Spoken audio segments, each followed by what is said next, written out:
Ladies and gentlemen, the storm in which we find ourselves today was set in motion by President Trump. I do not wish this moment on the country.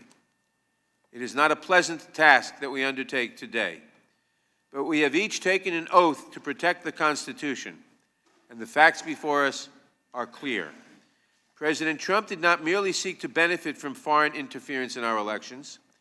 He directly and explicitly invited foreign interference in our elections. He used the powers of his office to try to make it happen. He sent his agents to make clear that this is what he wanted and demanded. He was willing to compromise our security and his office for personal political gain. It does not matter that President Trump got caught and ultimately released the funds that Ukraine so desperately needed. It matters that he enlisted a foreign government to intervene in our elections in the first place. It does not matter that President Trump felt that these investigations were unfair to him. It matters that he used his office not merely to defend himself, but to obstruct investigators at every turn. We are all aware that the next election is looming, but we cannot wait for the election to address the present crisis. The integrity of that election is one of the very things at stake.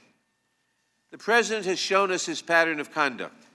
If we do not act to hold him in check now, President Trump will almost certainly try again to solicit interference in the election for his personal political gain.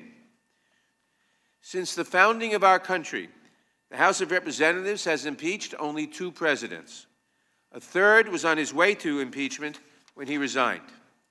This committee has voted to impeach 2 presidents for obstructing justice. We have voted to impeach 1 president for obstructing a congressional investigation.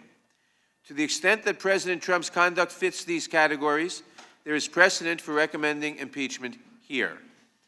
But never before in the history of the Republic have we been forced to consider the conduct of a president who appears to have solicited personal political favors from a foreign government.